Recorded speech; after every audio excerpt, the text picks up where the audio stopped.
এখন মহিলা ওকে পেটায় কিনা সেটা দেখতে হবে, কারণ এই রাজ্যে মহিলাদের সাথে যে ঘটনা ঘটছে, এই রাজ্যে মহিলারা যেভাবে নির্যাতিত, যেভাবে লাঞ্ছিত, যেভাবে বারবার যৌন আক্রমণের শিকার হচ্ছে, যেভাবে প্রতিনিয়ত মানে রেপ এখানে সাপ্তাহিক ঘটনায় পরিণত হয়েছে, সেখানে উনি মহিলাদের নিদান দিচ্ছেন যে বিজেপিকে দেখলে পেটায়। মানুষ ওনাকে পিটিয়েছিল গণতান্ত্রিকভাবে, নির্বাচনে হেরেছিল।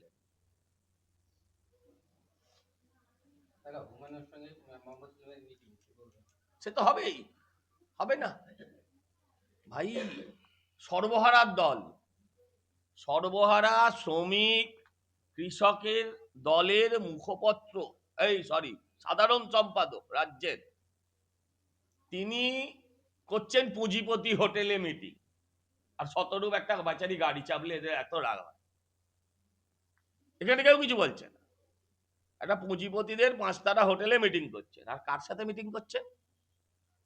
বাবরের ছেলে হুমায়ুন নয়, ভারতবর্ষ পশ্চিমবঙ্গে বাবরি মসজিদের নয়া প্রতিষ্ঠাতা, তবেই না ধর্মনিরপেক্ষ, তার সাথে মিটিং করছে সিপিএম।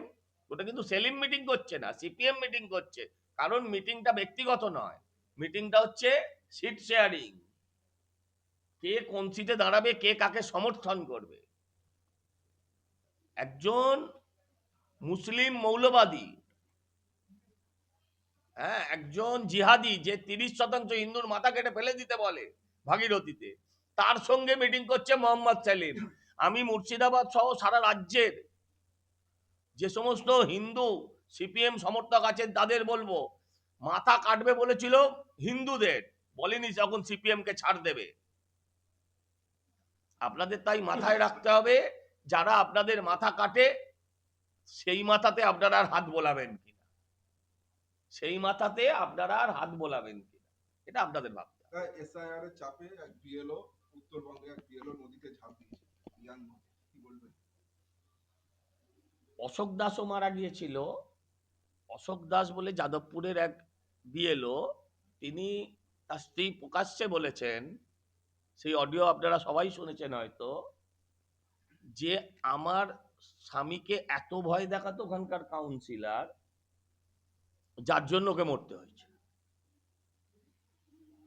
এখন এই ঘটনাটা আমি জানি না, এখন এই মুহূর্তে বিএলওদের চাপের কোনো কারণ নেই, এখন এই মুহূর্তে বিএলওদের চাপের কোনো কারণ নেই। যদি চাপ কেউ দিয়ে থাকে তাহলে তৃণমূল দিয়েছে, যদি চাপ কেউ দিয়ে থাকে ভারতীয় জনতা পার্টি চাপ দেওয়ার জায়গাতে নেই, আর তাদের চাপ দেওয়ার বিশ্বাসেও নেই।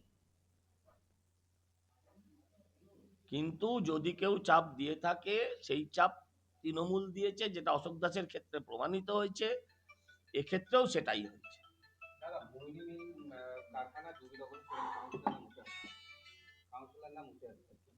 তো জমি দখল করবে কাউন্সিলর ছাড়া কে করবে ভাই? জমি দখল করবে তৃণমূলের কাউন্সিলররা, জমি দখল করবে না।